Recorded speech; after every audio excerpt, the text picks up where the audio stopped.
Abu Dhabi ചെന്നിട്ട് ഞങ്ങൾ ആദ്യം പോയത് ഒരു മോസ്കിലോട്ടായിരുന്നു. അപ്പോൾ എൻ്റെ കുറച്ച് ഡ്രസ്സിനൊക്കെ ഇഷ്യൂ ഉണ്ടായിരുന്നു, ക്രോപ്പ് ടോപ്പും പാൻറ്റും ആയിരുന്നു. അപ്പോൾ അതൊക്കെ മാറ്റി ഞങ്ങളിങ്ങനെ തട്ടൊക്കെ ഇട്ട് ചേച്ചിയും വേറെ ഡ്രസ്സൊക്കെ ഇട്ടാണ് നമ്മൾ പോയത്. നല്ല അടിപൊളി ആംബിയൻസ് ആണ്, ഒന്നും പറയാനില്ല, ഒരു രക്ഷയില്ല. നമ്മൾ ശരിക്കും കൂടുതൽ കാണുകയാണ് ചെയ്തത്. ഞാൻ അധികം വീഡിയോസൊന്നും എടുത്തില്ല, കാരണം എനിക്കത് കാണലായിരുന്നു ഇഷ്ടം ഭയങ്കരമായിട്ട്. അങ്ങനെ അത് കഴിഞ്ഞ് ഞങ്ങൾ പിന്നെ യാത്ര തുടർന്നു. പിന്നെ പോയതൊരു ബീച്ച് സൈഡ്, ബീച്ച് എന്നൊക്കെ പറയാം, അങ്ങനത്തെ ഒരു സൈഡിലോട്ടാണ്. എനിക്ക് ഇതിൻ്റെ പേരുകളൊന്നും അറിയില്ല, അറിയുന്നവരൊക്കെ എല്ലാവരും കമൻറ്റ് ചെയ്തോളണം. അപ്പം ഞാനിങ്ങനെ ഷോയൊക്കെ കാണിച്ചു തരുന്നപ്പോൾ എല്ലാവരും ആരോ പറഞ്ഞു അയ്യോ പുഴു കയറും തലയിൽ നിന്ന്. അങ്ങനെ നോക്കി ഇതൊക്കെ ഒന്ന് കണ്ടു. അടിപൊളി സ്ഥലം, നല്ല അടിപൊളി സൺസെറ്റും കണ്ടു. എന്നിട്ട് നമ്മൾ പിന്നെ പോയത് ഒരു ടെമ്പിളിലോട്ടാണ്.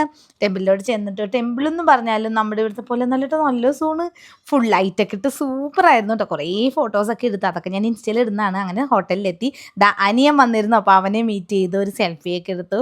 അവനാണ് റൂമിൽ കൊണ്ടാക്കി തന്നു. ആസ് യൂഷ്വൽ റൂം തുറന്നിട്ട് ലൈറ്റ് ഇടാൻ കുറേ തപ്പി. അപ്പോൾ അത്രേ ഉള്ളൂ വിശേഷം. അപ്പോൾ നെക്സ്റ്റ് വീഡിയോയിൽ കാണുന്നതാണ്. Bye bye.